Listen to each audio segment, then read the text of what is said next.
Hi guys, Mr. McIntyre here. Continuing with straight line, I'm going to introduce a new formula. You can see it in front of you using y minus b equals mx minus a. And this is going to be used when we're looking to establish the equation of a straight line between 2 points, or generally just establishing the equation of the straight line. So a couple of things that hopefully you'll recognize from previous lessons. The m will naturally still represent the gradient. The y and the x, well, just like we had when we had y equals mx plus c, and the values that we were changing were the m and the c, the y and the x hadn't really changed. So that's going to be the same with this equation. But this time what we've done is we've introduced a b and an a. And that's something you haven't seen before. And what we do know from working with the gradient is that we know when we were dealing with the gradient, we were dealing with y2 minus y1 over x2 minus x1. And that y2 and y1, x2 and x1, they were from 2 points. Okay. Now the a and the b is going to come from one of those 2 points. It doesn't really matter which one, but for example, if we were to asked to find the gradient between the point 1, 3 and 5, 7, then when dealing with the gradient, we would find we would substitute all of those values. When we're looking to deal with a and b, we can choose a and b, and you'll notice that a is the x coordinate and the b is the y coordinate, or we could choose a and b from the second point. Now, we can only do that if we know that those 2 points lie on the line. So a and b come from points on the line, or coordinates from the line, and the a represents the x coordinate and the b the y coordinate. It will become a little clearer as we go through the examples, but just so you know all the elements of that formula, y minus b equals mx minus a. We're going to substitute coordinates from a point, and we will possibly have to calculate the gradient, or we may be given the gradient.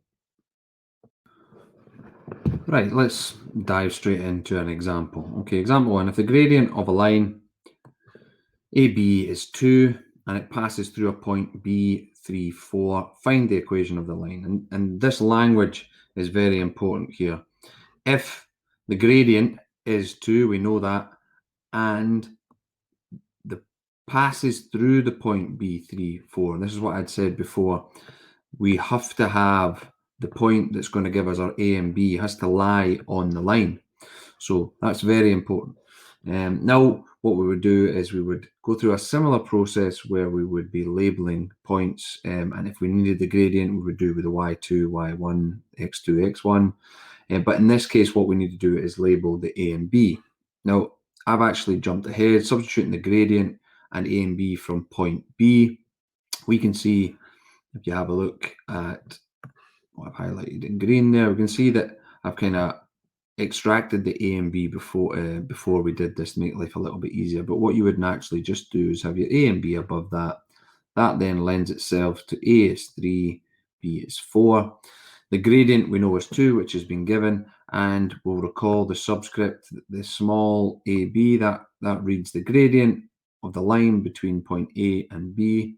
So, right, all the key factors there. It's just, this is a relatively straightforward example in that we are going to end up with y equals mx plus c, or a line in that form, and we will touch on the standard form of an equation as well as we go through this. So if I start off as always with y minus b equals mx minus a, and then we substitute into that.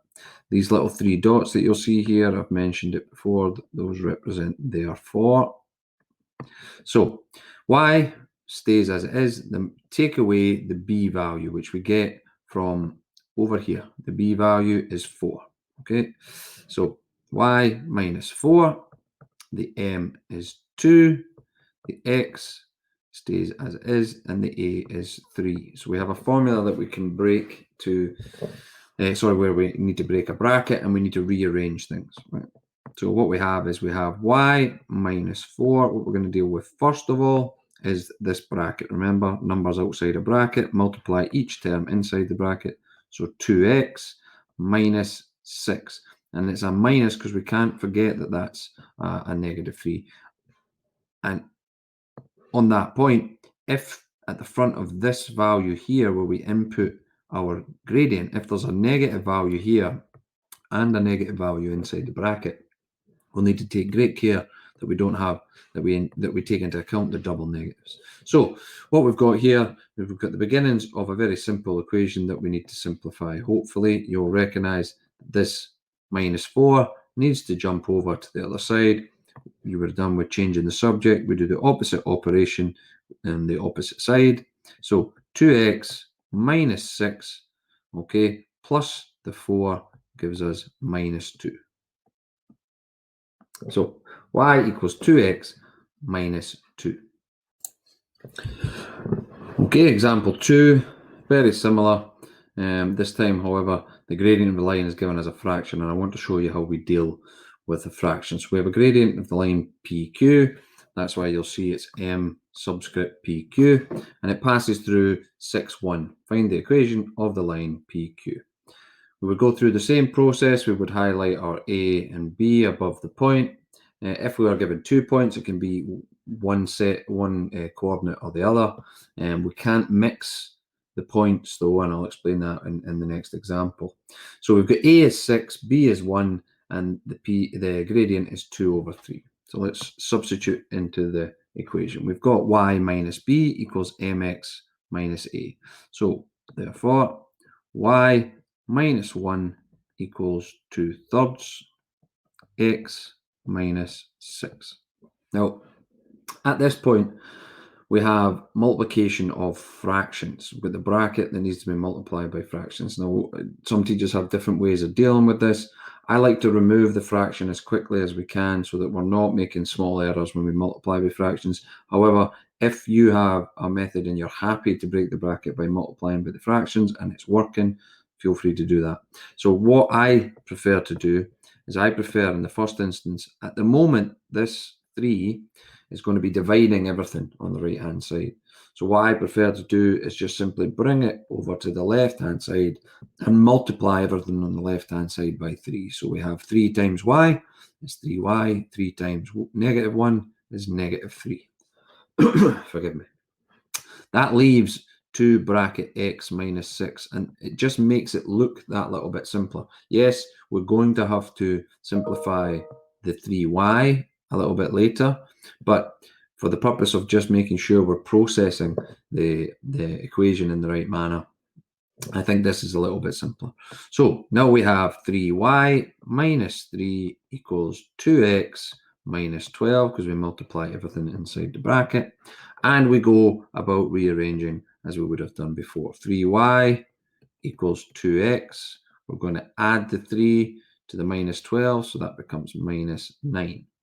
Okay, now at this point, we've got a final step to get us to the y equals mx plus c form. Okay, so we've got the x will be here, we've got missing values, and we'll have a final value. But it's worthwhile noting that there is an additional part that we have to look at that you will notice, or you will use more so in higher, but definitely in National 5. Now, what that is that I am talking about is something called the general equation of a straight line. And I do want to just mention it, and I'm going to use the shorthand. Okay, but the formula for the general equation of a straight line is actually in this format. You may have seen it. Now, we've used this, or at least we have looked at it when we were rearranging to find gradients and y-intercepts. But I am going to touch on this, and in particular, how we go from this step to this step, but in a later video. So maybe not right now. For the time being, what we want to look at is we want to look at this final step here from 3y equals 2x minus 9. We want to leave with just a y. the 3y, sorry, is 3 times y. The opposite operation is a divide. We now know that we can divide by 3, and it looks like a fraction, so 2 over 3. We've got minus 9 over 3, and that can actually simplify to just negative 3. So our equation is y equals 2/3 x minus 3. Now, does that make sense? Yes, because what we've actually got at the bottom there is we've got a gradient that's 2/3, and that's what we were expecting at the top. So it looks just at a quick glance that we're on the right track. Right, we're kind of in the swing of things now, so I'm going to hopefully skip a lot of the writing that I have to do, and fingers crossed you'll be able to follow what we have, and I'll add additional notes. So example 3, this is an example I mentioned before where we're actually just given the 2 points and we need to follow through the full process. So find the equation of a line joining the points C, which is -6, 2, and D, 4, 3. So for our equation, we know we are going to need, we are going to need, without a shadow of a doubt, we're going to need the gradient, and we're going to need one of those 2 points. Okay, now the gradient is the gradient between C and D. We need to get these values, y2, y1, x2, x1. So we go through the same process above each point, x1, y1, x2, y2. That way we can extract those values. Those values substitute straight into the equation. We end up with -5 over 10, which gives us a final gradient of -1/2. Now, using that to substitute into the equation, as you can see here, I've chosen to use the -6 and the 2. So from the points C and D, I have chosen A and B. Now, it's worthwhile saying we could have chosen A and B from the second point. So A could have been 4, and B could have been -3 from the point up here, and it wouldn't have impacted on the equation. What we can't do, though, is we can't take, for example, we can't take the x from one point and the y from another point. So we can't take the 6 as an A, say, and then the -3 as a B. We have to make sure that A and B come from the same point. Okay? So clearing all that away so we don't get too confused, we now have our gradient, we have our point split into A and B, and we're just looking to substitute into the formula. So in the first instance, we've got y minus 2 equals -1/2 x minus -6, and that's an important point there. That -6 is going to change to a +6, which has a huge impact on your final answer. And this step here that I've just marked is actually encompasses 2 steps. We've changed the minus to a positive, and we've also got rid of the 2 on the bottom. And I said the way to get rid of the 2 on the bottom is to bring it up and multiply each of the terms on the left by 2. Okay. Now, this stage here, this is where we would look at our general equation of a straight, I don't know why I've given an x squared there, a general equation of the straight line. And that's something that we will explore at a later date. But for the time being, we're simply moving the -4 over to become +4. That gives us 2y minus x minus 2. Final step, divide by the 2. This is something to pay attention to. There's a negative there, which we know -x is actually -1x. So therefore, when we divide, we get -1 over 2x. The -2 divided by 2 will simplify. So there is a missing step where we have -1/2 x, -1/2 x minus 2 over 2. That -2 over 2 is where we get our -1. So the equation of the line CD is y equals -1/2 x minus 1. All that makes sense because, once again, we've got a gradient that's -1/2. We had calculated a gradient that's -1/2.